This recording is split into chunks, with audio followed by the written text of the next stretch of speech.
USS 엔터프라이즈, 일명 빅-2. 강철로 만들어진 전투 요새인 엔터프라이즈호는 2차 대전에서 가장 숭배받고 가장 훈장을 많이 탄 전함이다. 360도의 각도로 펼쳐진 전장에 적들의 위협이 모습을 드러낸다. 해상에서, 창공에서, 그리고 깊은 심해에서 엔터프라이즈의 적은 어디서든 출몰한다. 그리고 공격한다. 이제 병사들을 따라 4년간의 지옥같은 전장 속으로 항해를 떠난다. 진주만에서 일본의 바로 코앞까지. You know what? You did this to us. Watch this. Here we come now. 도망칠 곳은 없다. 주위 모든 사방이 전쟁터다. 배틀 369 USS 엔터프라이즈호가 출격한다.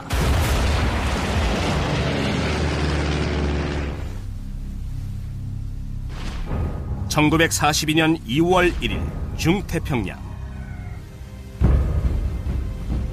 항공모함 USS 엔터프라이즈호는 2,800명의 수병을 태우고 마샬제도 인근 적의 영해로 항해에 들어갔다.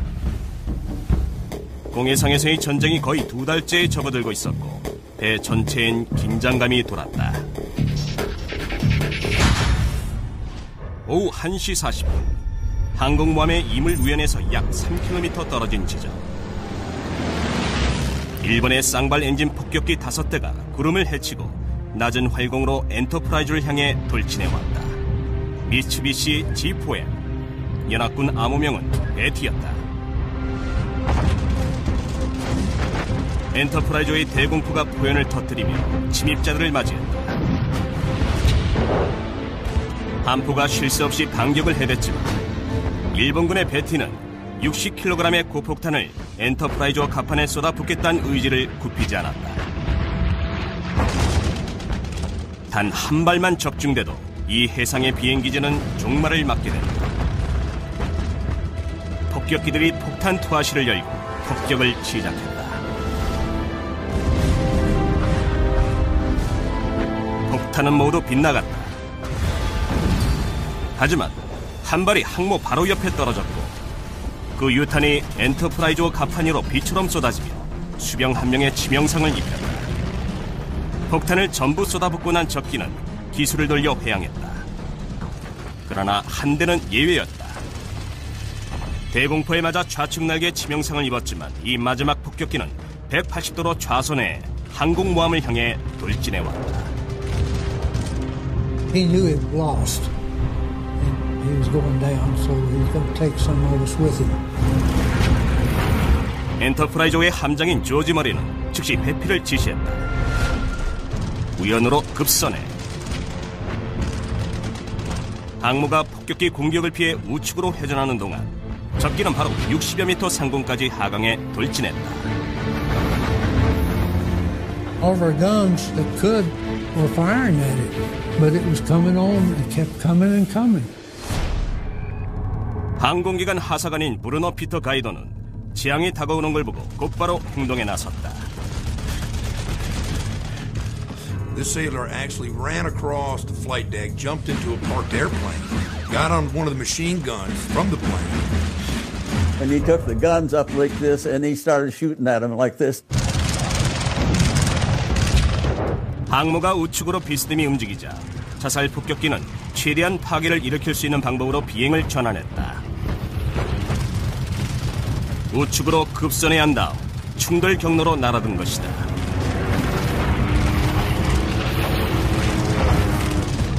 폭격기는 갑판 위로 교차했고 그 우측 날개가 가이도가 탄 비행기의 꼬리 부분을 잘라냈다. 그러나 이 용감한 기관 하사관은 다치지 않았고 떨어진 적기를 향해 갑판 너머로 계속 기관총을 쏘아댔다. And the gunner took the plane around, shot him in the other time so it hit the ocean.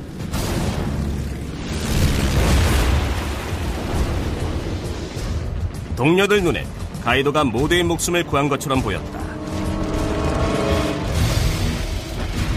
그의 신속한 행동 덕분에 배 치명상을 입는 걸 막을 수가 있었다.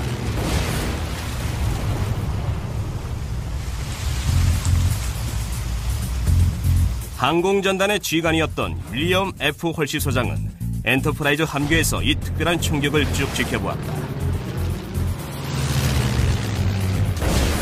10 minutes after that was over, Halsey called down and said, "Who was that guy in the rear seat of that airplane fired at the attacking plane?" And he said, "Send him up to the bridge." Some guy does description, he stood at attention, saluted. The admiral says, "What is your name?" And he said, "Bruno Guider."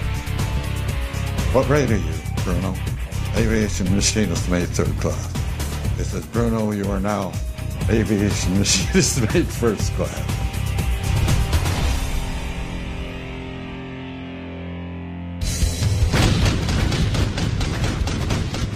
엔터프라이즈 수병들에게 그건 매일 겪는 일상의 하나였다.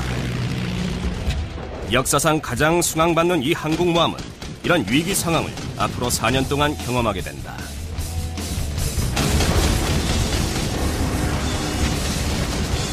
Now, these guys on the Enterprise had a 360-degree view of the entire war. You've got a surface threat. You've got an air threat. You've got subsurface threat. So it's all around you, above and below you was their battle space. 전함은 주요한 전투에 참여할 때마다 종군 동성장을 받는다. 태평양 전쟁이 끝날 무렵 빅-E는 동성장 20개를 받았다. 다른 전함보다 3개가 더 많았고 다른 항모보다는 7개가 더 많았다. 그래서 붙여진 별명이 럭키-E였다. A lot of the people called the Enterprise the Lucky E, but I don't think she was so lucky as she was good.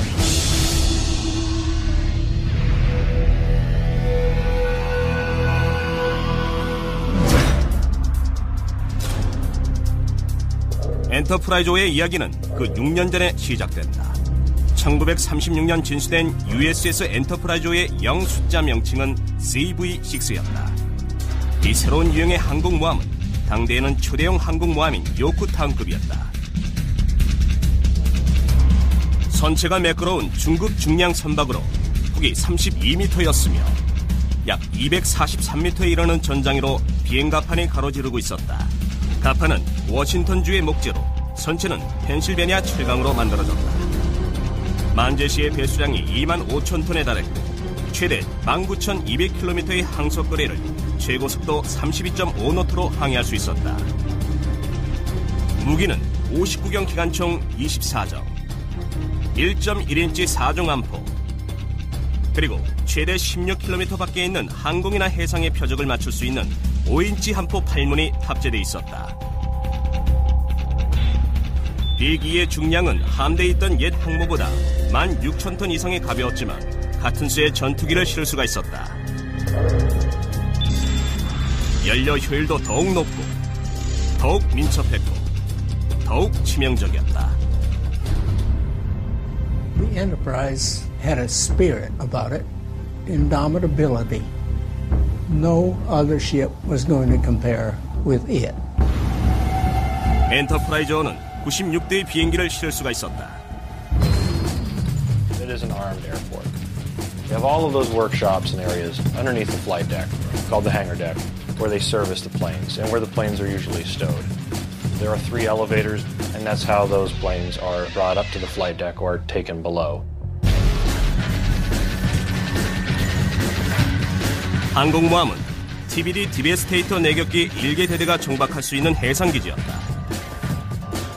가장 느린 이 내격기는 적의 함선의 모습을 드러낼 때까지 기치를 숨기고 있었다. 그러면 F4F 와일드캣 전투기 대대는 항모 인근을 초계 비행하면서 적의 공습에 대비했다.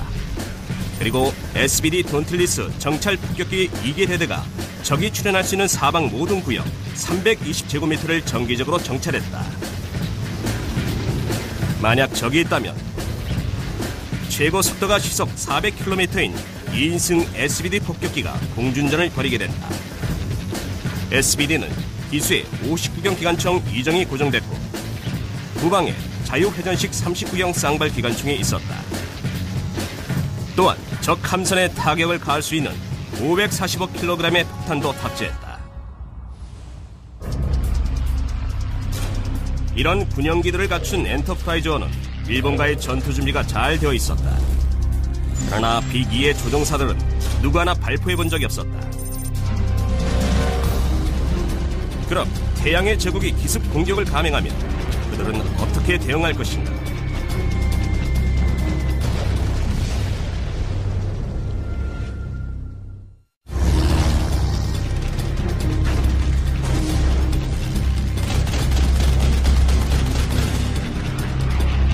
일본과의 전쟁이 임박했다. USS 엔터프라이즈호는 당대의 초대형 항공모함이었지만 혼자선 싸울 순 없었다. 바다의 항모는 미식 축구로 치면 커트백과 같다. 항공모함은 해상에서는 순양함과 구축함에 둘러싸여 보호를 받는다. 그리고 정찰기, 폭격기, 전투기들이 갑판에서 발진해 인근 상공을 순시한다.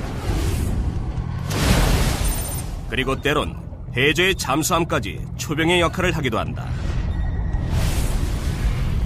항공모함 가장 가까이서 호위를 맡은 건 구축함의 역할이다.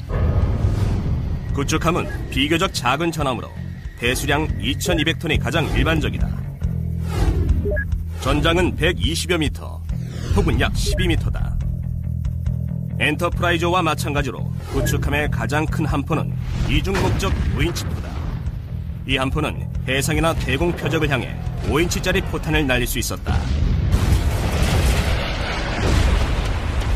적기가 뜨면 이 함포들은 직격탄을 날릴 수는 없었다. 그러나 대공포화라고 하는 탄막포화를 퍼부었다. 함대를 향해 다가오는 적기를 떨어뜨리기 위해서 포탄은 일정 고도에 오르면 뇌관이 폭발했다. 폭발이 일으킨 파편의 폭풍이 휩쓸고 나면 검은 포연이 자욱했다. The destroyers were the last line of defense before the Japanese could get to the carriers. 빠른 기동력을 가진 순양함은 항공모함과 멀리 떨어져 방어의 제1선을 지키는 게 임무다. Their primary mission is to protect that carrier at all costs. Everything else is secondary. It was a team effort. 때에 따라선 잠수함들도 항공모함을 돕기도 했다. They're the eyes and the ears of that whole fleet. They can virtually be undetected. They're great for reconnaissance. And they can sink ships before they even know that they're there.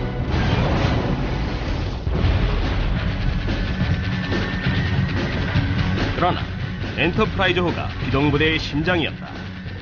이 해상 도시를 움직이는 인원은 수천 명에 달했다. Clerks, yeomen, cooks, men in the anti-aircraft divisions, radar men, radio men, signal men, different types of technicians. The ship typically has a marine detachment. And their job is security for the ship, and they generally have battle stations. There are a lot of people on an aircraft carrier, and all of them are doing different jobs. 수병들의 평균 나이는 19살이었다. 엔터프라이즈호에 근무하기 위해서 전국 각지에서 젊은이들이 모여들었다. 갑판에는 남부와 중서부의 사투리가 넘쳐났다. 텍사스 출신 카우보이들은 거리의 우범지대 출신이 많았다. 펜실베니아 출신에서 엘라베마와 캘리포니아까지 각지에서 모여들었다. 그러나 출신 문제는 이 대형 함선을 타고 있는 젊은 수병들이 당연히 적응해야 될 문제였다. I grew up in Round Rock, and there's 1,200 people at Round Rock when I left there. Went aboard the Enterprise, and there's about 2,800 on the Enterprise. It's like a city. You didn't know all of them. The Enterprise was the biggest ship I'd ever seen in my life. In fact, when I walked up the gangplank for the first time, I was imagining, golly, there must be a swimming pool on here.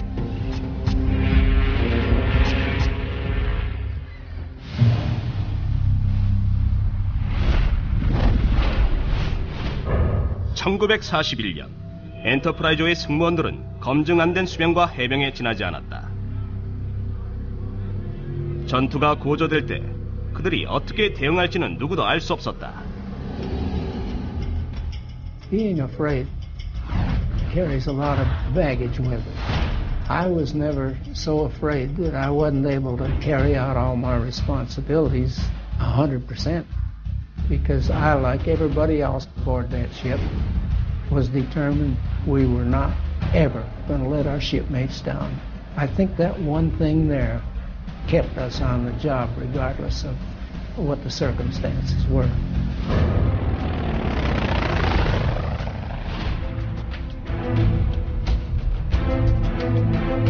강인함이 최우선시됐다. 엔터프라이저 기동부대를 이끄는 사람은 태평양에서 가장 거친 장군이었다. 윌리엄 F. 월시로 별명이 황소였다.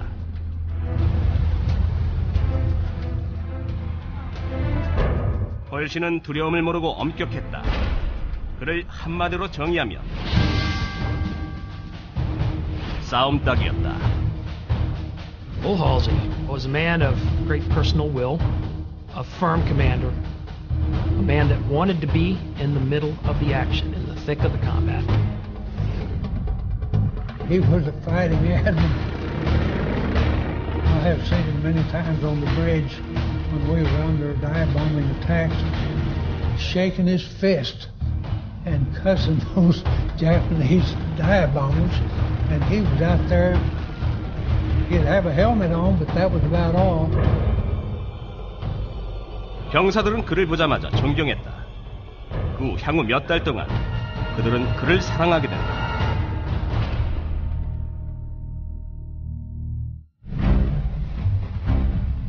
(1941년) 가을, 홀씨와 다른 지휘관들은 일본을 경계하며 주시했다.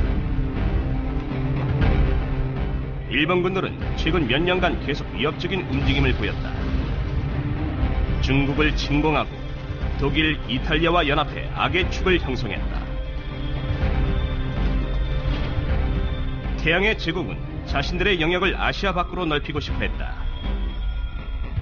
미국과 연합국들은 그들을 제재하기로 결정했다. 일본과의 협상 시도가 허우적대고 있을 때 미 정보부에서 전쟁을 암시하는 불길한 메시지를 감청했다. 1941년 11월 27일 일본과의 회담이 중단됐다. 다음 날 홀씨 장군은 특별명령 활동을 승인했다. 전투명령 1호였다. 엔터프라이저의 서무계 혹은 사무병이었던 윌리엄 노버그는 홀씨가 명령을 내리며 독려하던 말을 회상했다. The things that I recall most clearly are the Enterprise is now operating under wartime conditions. Steady nerves and stout hearts are needed. 정말로 긴장하고 마음을 굳게 먹어야 했다. 1941년 12월 6일 엔터프라이저는 진주만에서 약 480km 떨어져 있었고 이날 저녁 기지로 귀환할 예정이었다. 하지만 천만다행인지 자연의 힘이 그들의 발길을 잡아끌었다.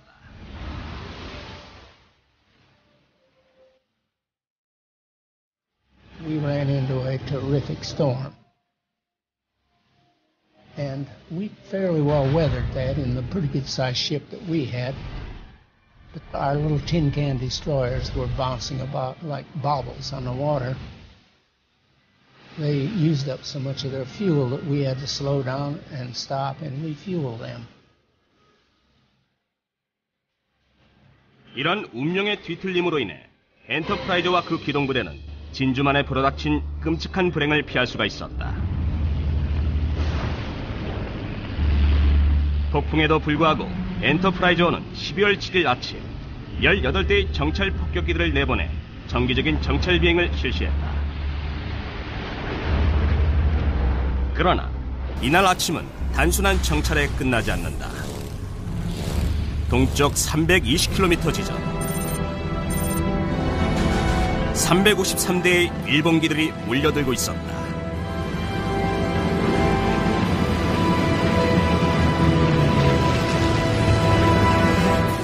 엔터프라이저 승무원인 프랭크 그레이브스 병장은 잠시 지상초소 근무를 맡고 있었다.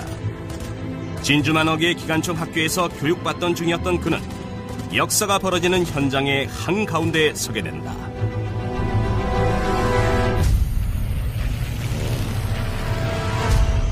I heard some strange engine sounds.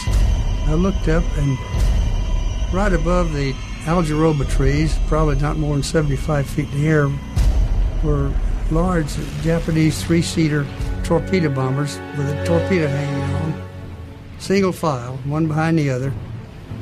And I started yelling, "Japs, Japs." Finally, I guess one guy decided to have some fun, and he opened fire on us. Hit the guy next to me.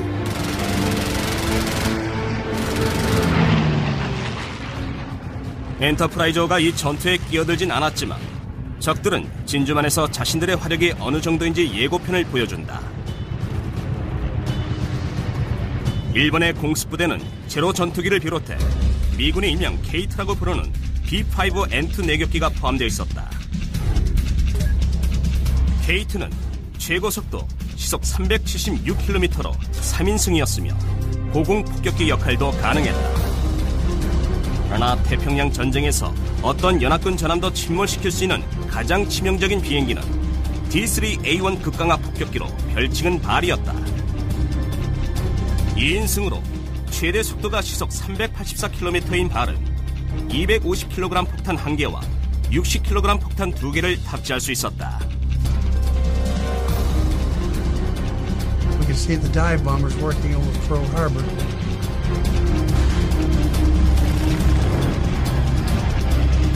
Later on, some high-level bombers came in Pearl Harbor, and I suspect that's the one that got to Arizona.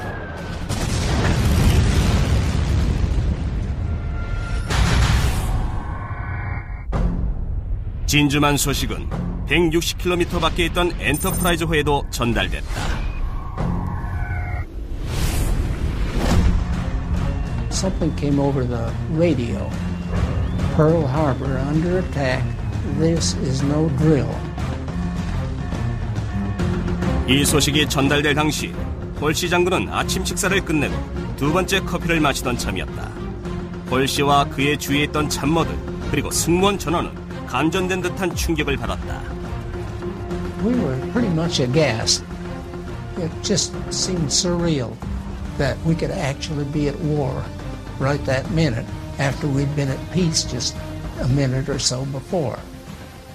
I think many of us grew up that morning.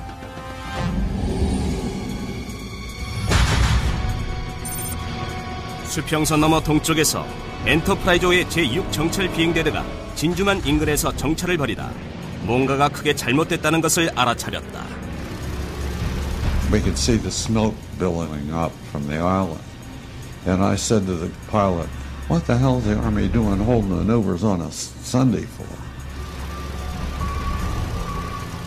그러나 상황이 명확하게 드러나기 시작했다.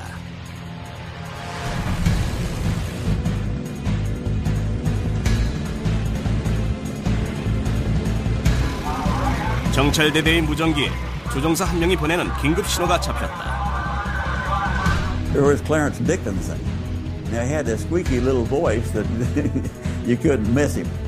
For Christ's sake, shoot that son of a bitch on our tail. He's shooting real bullets.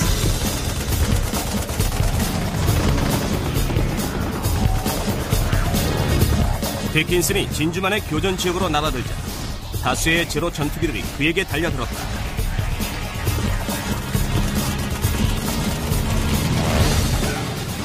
그의 후방사수가 반격을 가해 적기 한 대를 격추시켰다.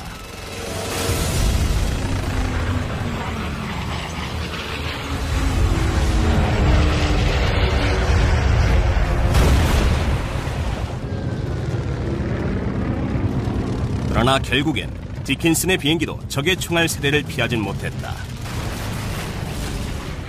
He didn't die. His gunner was killed, but he parachuted and he made it back and got to fly another plane just right away. 디킨슨은 살아남았지만 적과의 첫 번째 혼전은 엄청난 피해를 불러왔다.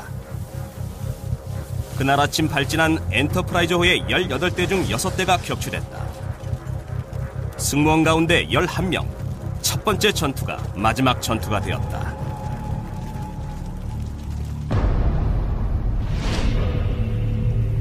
USS 엔터프라이즈호는 12월 8일 저녁 마침내 무항을 향해 귀환을 서둘렀다. 공습이 있은 지 32시간 후였다. The ships were on fire. There was smoke everywhere. There was oil all over the water. I don't recall seeing any bodies floating around, thank goodness, but it was a nasty mess. It looked bad, it smelled bad. You could almost feel gloom and doom in the air. They had fireboats and tugs in trying to put out the fires.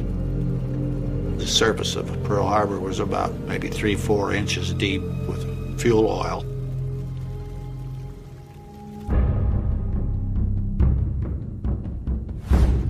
피해를 조사한 홀시 장군은 조사를 끝내고 이제 일본어는 지옥에서만 듣게 될 거라고 맹세했다.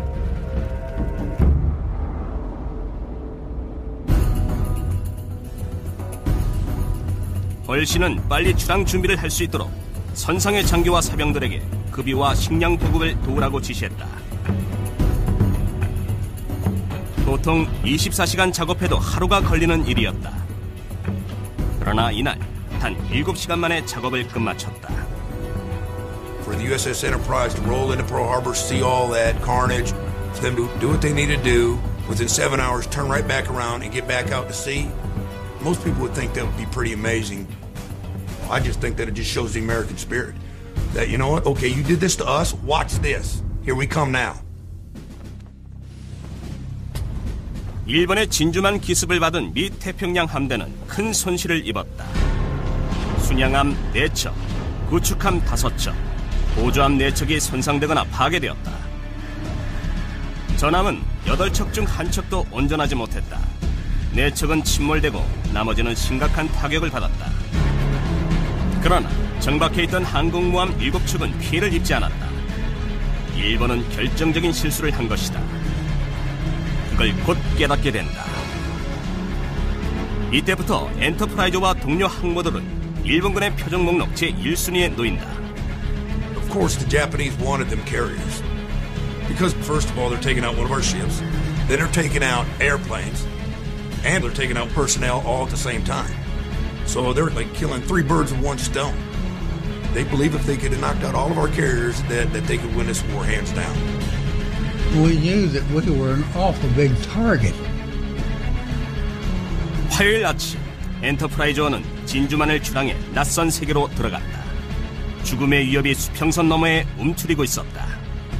I suspect every one of us probably would have had in our mind, why did this have to happen? But now that it has, what are we going to do about it? When we went back to sea on Tuesday morning, for all we knew, we were right into the jaws of the Imperial battle fleet. So we were a bunch of scared sailors. 엔터프라이즈와 기동부대의 선상에 긴장이 높아진 것은 당연한 일이었다. 적의 잠수함에 대한 두려움이 일었다. 온 신경이 잠수함 찾기에 집중됐다. Someone spotted something they thought was a periscope, and of course the destroyer escorts opened fire on it. Dropped a few depth charges around. This thing kept bobbing up periodically. And they finally got up close enough to see what it was. Someone had lost a mop overboard somewhere near the line, and this thing was... the mop handle kept bouncing up toward the surface. And everyone was a little bit amazed about all of the depth charges and ammo was wasted on that mop.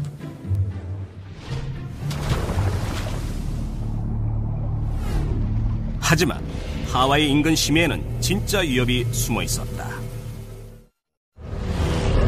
1941년 12월 10일, 빅2는 하와이 제도 인근을 초계 중이었다. 그런데 남쪽으로 조금 떨어진 곳에서 엔터프라이즈의 제6정찰 비행대대 소속 던틀리스 극강화 폭격기 조종사인 페리 테프가 해상에 떠있는 적 잠수함을 발견했다. 잠수함은 최소한 24시간에 한 번씩 수면 위로 떠올라 디젤 엔진 배터리를 재충전해야 한다. 이날 아침 일본군 잠수함 I-70이 페리 테프의 시야에 들어왔다. 복수의 시간이었다. 그는 지체 없이 돌진해 450kg짜리 폭탄을 투하했다. 폭발로 잠수함이 심하게 요동쳤고 피해를 입은 잠수함은 잠수할 수가 없었다. 잠시 후 진주만에서 비행기를 버리고 낙하산 탈출을 해야 했던 엔터프라이즈와 또 다른 정찰기 조종사인 클래런스 디킨슨이 I-70을 향해 다시 한번 급강하했다.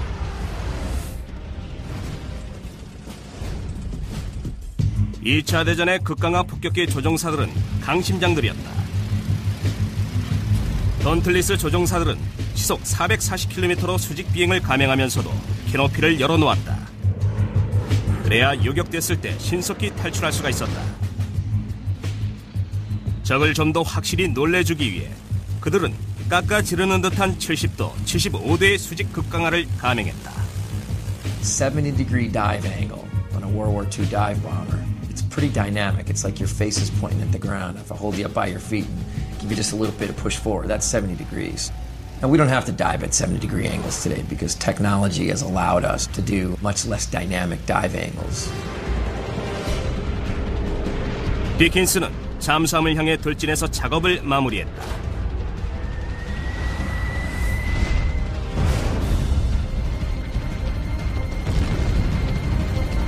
복수. 그것은 2차 대전에서 미 해군이 격침시킨 최초의 적 함선이었다.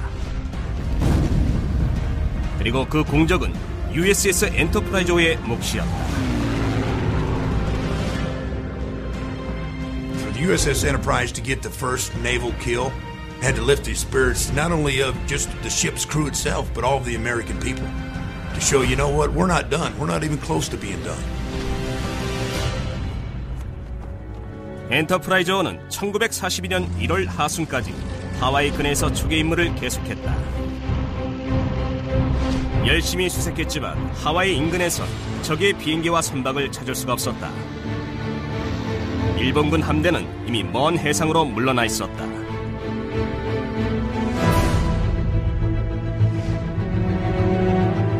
적이 공격을 감행하지 않았다 해도 항공모함은 항상 위험에 노출돼 있었다. 비행기가 비행 갑판에 이착륙할 때마다 죽음이 아른거렸다.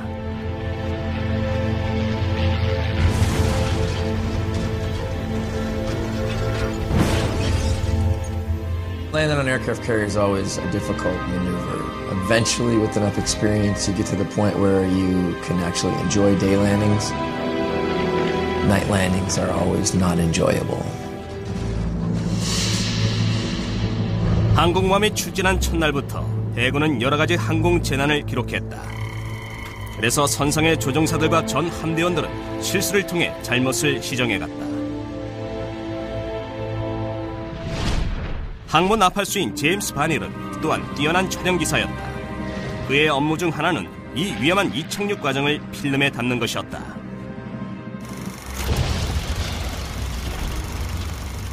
I saw so many that would bounce and go over the side or came into one side of the flat deck or the other and go into the catwalk.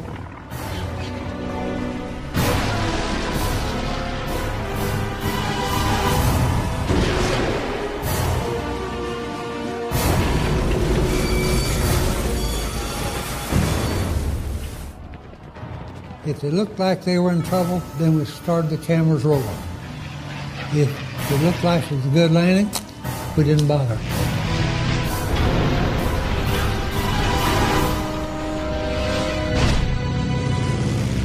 조종사들은 카메라맨이 자신들을 촬영한다는 걸 느끼면 착륙이 뭔가 잘못되고 있다는 걸 깨달았다.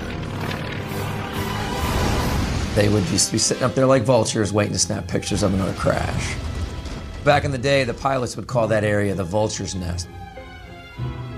And that name is stuck through today. Now you only have a space of landing that is 400 feet long. You have 6 wires out there, and you have to land on one of those wires. Of course, you don't want to land on number 6. I've only landed on modern aircraft carriers where we have 4 wires, and I can tell you when you miss the 3 and are headed to the 4th, you get pretty close to the end of the carrier. You always know when you caught a 4-wire. Now with the 6 wires that they had back in World War II time frame, I imagine it was pretty similar. You knew when you caught the late wires, but really in pilot terms, we don't care what wire we catch as long as we catch a wire. 1942년 2월 1일 훈련과 정찰의 시간은 끝났다. 이제 싸움을 벌일 때가 되었다. 표적, 워체섬, 중태평양 마샬 제도에 있는 섬. 목적, 하와이에 침공할 가능성이 있는 일본군 기지 타격. 전략, 적의 활주로와 연료 저장 탱크, 무기 집적창, 대공포대 파괴.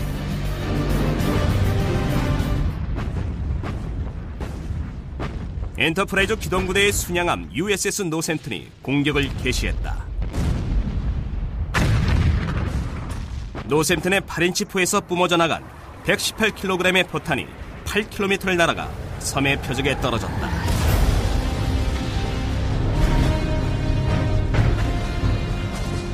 (5km) 이내까지 접근한 노샘튼호는 이제 작은 5인치 포를 발사해 해안의 대공포 진지를 공격해냈다. They were firing shells over the Japanese shore batteries.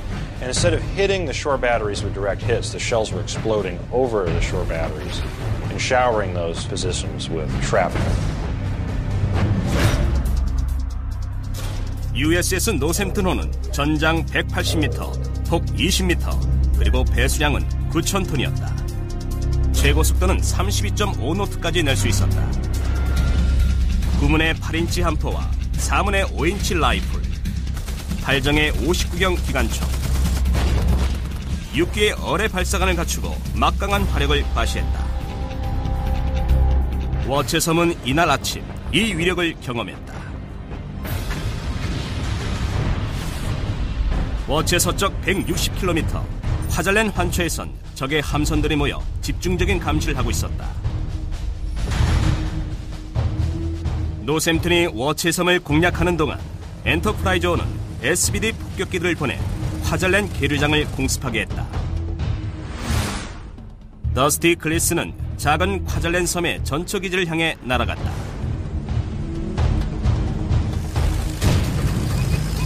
I found a cruiser there. So no fighters around. Oh boy, this is great. So I got up there and I made this dive.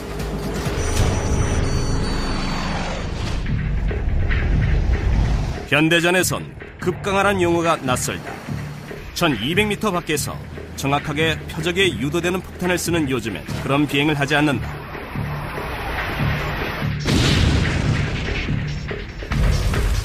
그러나 2차 대전에선 표적을 정확히 맞추려면 가까이 접근해야만 했다. There's a lot of factors that come into dive bombing. Speed, dive angle, altitude of release, winds aloft. Clearly, the longer you wait to release the bomb, the closer into the target you're going to be, and the less all those factors can influence the bomb's trajectory. So, in that respect, waiting is better. But you also got to be able to pull out of that dive bomb.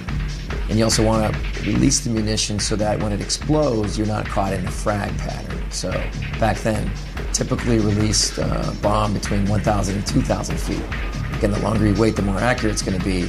But also the faster you're going to be pulling out and the lower you're going to be pulling out. So it's kind of there's a happy medium in there somewhere. 일본 순양함을 향해 급강하는 클리스는 오직 230kg짜리 폭탄 한 발만 탑재하고 있었다. He knew he had one shot only. Everything had to be perfect. And he did it. I clobbered it. 수평 비행으로 전환할 때 클리스는 중력의 대여섯 배에 해당하는 압박을 느꼈다. 그러나 적의 면전에 다가가 KO 펀치를 날리는 것보다 더 기분 좋은 일은 없었다. 북쪽 8km 지점, 엔터프라이즈의 또 다른 극강화 폭격기 조종사가 칼로스 해협 인근에서 상선 집단을 발견했다.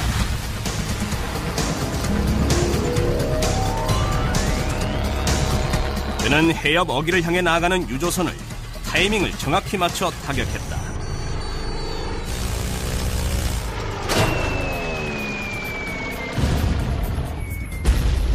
It was trying to go out at sea, and he hit it right on the head and caught it on fire.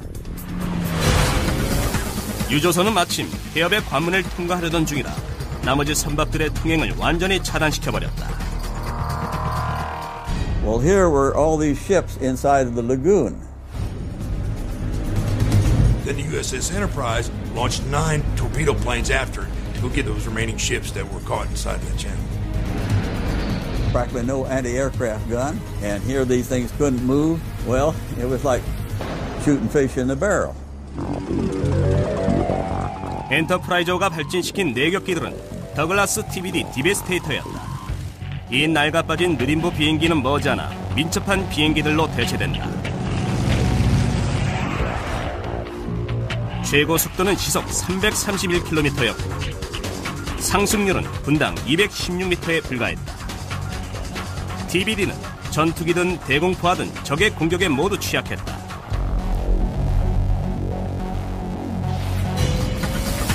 가진 무기라곤 1톤짜리 마크 13 공중어뢰 하나뿐이었다.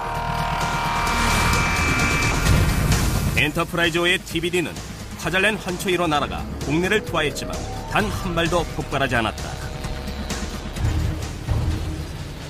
이 당시 미국의 국내 기술은 완전히 모 아니면 도였다. 그런데 대부분 도에 가까웠다.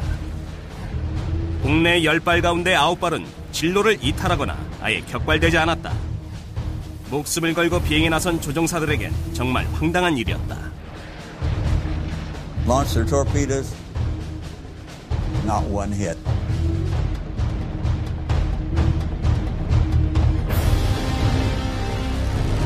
다행히 이 지역엔 다른 폭격기들도 있었다. 그들의 폭탄은 제대로 작동했다. 화잘낸 항에 연기와 불길이 치솟아 오를 때쯤 홀시 장군이 공격 임무를 취소했다. 화잘낸에서 적의 인원 90명이 사망했다. 지역 사령관도 끼어 있었다.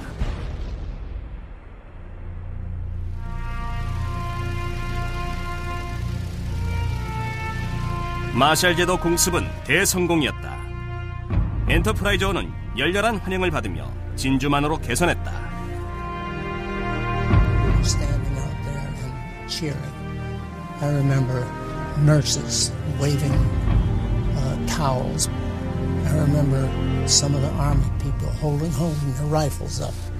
And I even remember one guy holding a mop, and he was shaking that back and forth. They were so elated that somebody had whacked the enemy good and proper. And of course our sailors were manning the flight deck by the hundreds. And they were looking pretty spiffy up there. And as we passed the Nevada, those guys hollered out in unison, "Hip, hip, hooray! Hip, hip, hooray!" And our people responded, just unbelievably exhilarating. Hip, hip, hooray! Hip, hip, hooray! And it sounds kind of sophomoric at a time like this when you look back on it, but at that time it's just exactly what we needed.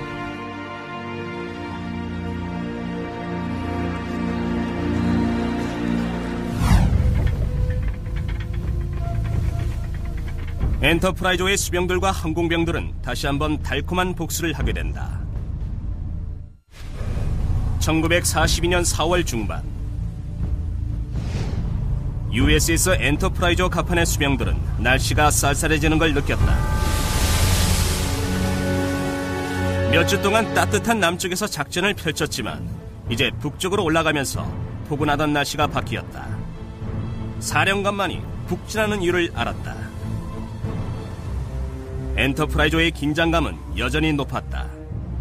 조용하던 바다에 어느 순간 갑자기 일본군의 제로 전투기나 내격기가 나타나 함선의 공격을 퍼부어댈지 알 수가 없었다.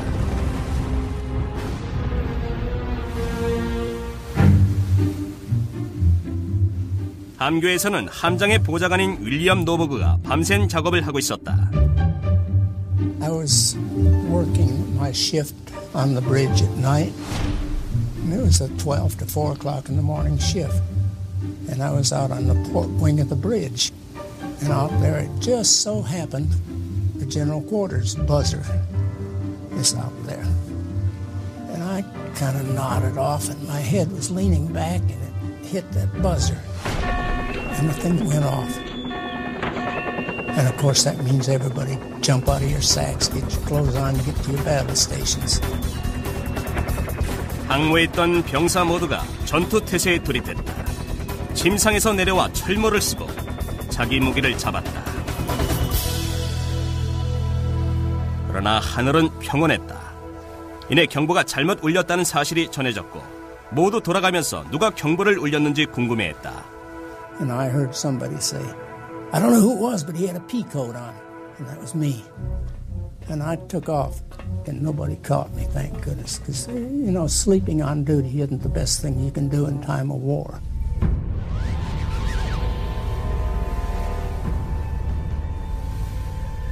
(4월 12일) 아침 약 6시경 빅2와 기동부대의 대원들은 원거리에서 예상치 못한 광경을 목격한다. I walked out from the comm shack on the walkway, and I looked over there. I couldn't believe my eyes. 깜짝 출현한 선박은 아군이었다. 그들의 자매 항모인 USS 호넷이었다. 그러나 호넷은 이상한 화물을 싣고 있었다. There was something wrong with Hornet's silhouette. What was wrong with it is the flight deck was half covered with these big, strange-looking airplanes that were not painted Navy colors, and they weren't naval aircraft. And they finally figured out they were B-25s, and they had Army camouflage painted on them. 일본의 신장을 폭격하기 위해 육군의 B-25를 빌려온 것이었다. 표적, 도쿄와 일본의 산업시설. 목적, 공장과 군수시설을 공격하고 본토를 공격함으로써 적의 사기를 꺾는다. 전략, 16대의 B-25 폭격기를 USS 호넷에서 발진시킨다. I don't like to use the word revenge, but sure. I mean, there was some revenge that they wanted to get some back. You know, they were mad, and they weren't to stand for it then, and we don't stand for it now. You know, you reach out and you hurt us, we're coming after you. And you know what? There ain't a damn thing you can do about it.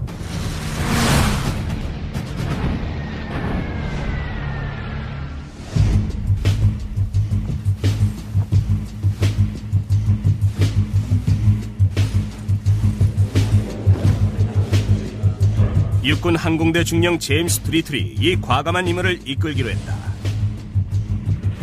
그는 자신의 목숨을 걸 비행기로 B-25를 선택했다. 노스 아메리칸사의 미첼 B-25B는 쌍발 엔진 중폭격기로 폭탄 탑재량에 따라 2,000km까지 비행할 수 있었다. 승무원 5명이 탑승하는 비행기로 폭탄은 2,200kg까지 탑재가 가능했다. 다른 폭격기들은 항속거리가 길고 힘이 뛰어났지만 B-25는 날개 길이가 20m 정도로 짧아 호넷의 갑판에 최대한 많이 실을 수 있었다. 항공모함이 드리틀의 폭격기 부대를 일본의 사정권 안까지 데려가면 폭격기를 발진시켜 도쿄와 다른 표적을 공격한 다음 멀리 떨어진 아군 지역인 중국으로가 착륙한다는 계획이었다. 미첼에게 공간을 내어주기 위해 호넷의 다른 비행기들은 전부 갑판 아래로 내려보냈다. 그래서 엔터프라이즈 부대가 호넷의 보호막이 되어줘야 한다. We were all thrilled, but we were scared to death. We said, this is a suicide mission. 브리틀의 폭격기 부대가 중국의 착륙 예정지까지 연료를 충분히 남긴 채 도달할 수 있도록 호넷과 엔터프라이즈는 일본 열도 640km까지 접근해 들어갔다. 그러나 불운이 닥쳤다. We ran across this little, what we thought was a fishing boat. Turned out to be a patrol boat. We didn't pick it up on our surface radar. It was that small. Cruiser Nashville went out with her 6-inch battery and sank this thing. And we thought, well, maybe we got away with it. But Radio Pearl Harbor actually intercepted a message reporting warships. So they had to launch, and they had to launch right then and there. There was no turning back. 항공모함은 일본 열도에서 1000km 떨어져 있었다. 다시 말해 폭격기들이 안전하게 돌아올 만한 연료가 부족했다는 의미였다.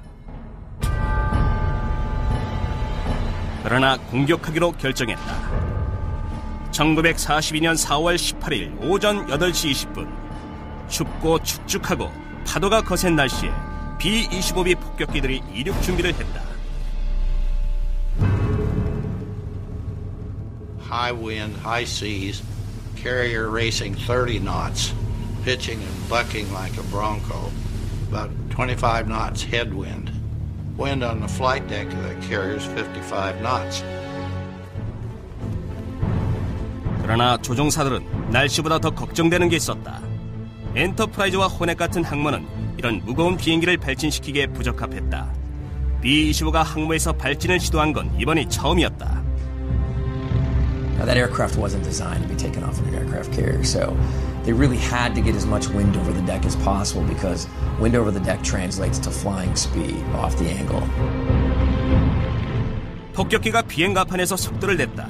이제 결과는 두 가지뿐이었다. 속도가 충분해서 하늘 위로 날아오르든지 너무 낮아서 바닷속으로 추락하든지. Taking off in a high wind, high sea environment is always tricky. Your number one priority right there is going to be making sure that the aircraft is lifting off the end of the deck when the bow is high. 그런데 문제는 폭격기들이 연료와 무게의 공간을 확보하기 위해 모든 불필요한 품목을 전부 제거했다는 사실이었다. 그래서 비행기는 평소보다 무거웠다. 드리틀 중령이 가장 먼저 비행에 나섰다. They got all these aircraft stacked up on the flight deck, so the first guys to take off have the least amount of runway. 드리틀의 폭격기가 어렵게 가판을 벗어났다. 그리고 간신히 솟아올랐다. And the second one to go off almost dipped into the water.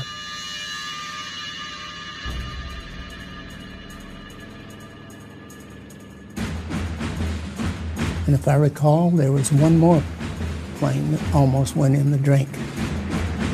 But all 16 of them got on their way.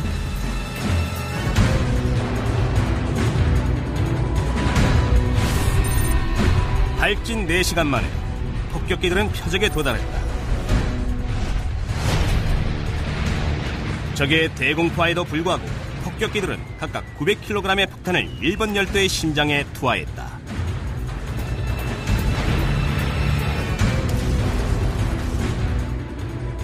그리고 중국 해안으로 기술을 돌려 착륙 예정 지역을 향해 갔다. 그러나 폭격기는 모두 연료가 바닥에 났고 대부분의 승무원들은 사출하거나 충돌하고 말았다.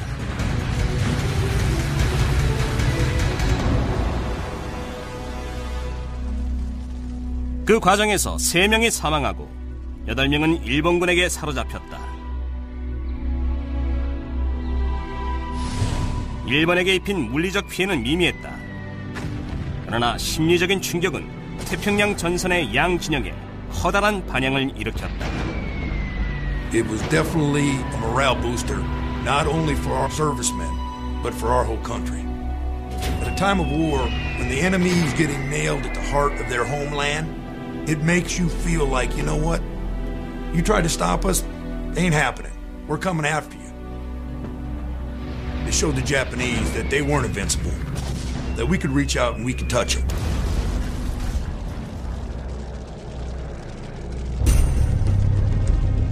전쟁이 벌어진 첫 6개월은 엔터프라이즈 대원들에게 시험의 무대였다. 1941년 12월 빅2의 승무원들은 수평선 너머에 뭐가 있는지도 모른 채 태평양으로 항해했다. 그러나 이제는 전투 시험을 통과한 전투기계가 되어 있었다. 선상의 사기는 하늘을 찔렀다. We didn't look for the war to last very long. We just didn't think that the Japanese were that strong. They thought that the war would be over relatively quick, and they couldn't have been more wrong.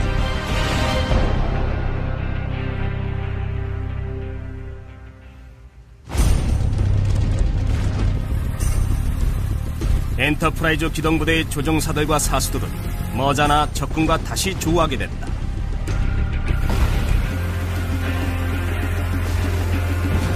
그리고 미드웨이에서의 대대적인 전투는 전쟁의 방향을 완전히 바꿔놓게 된다.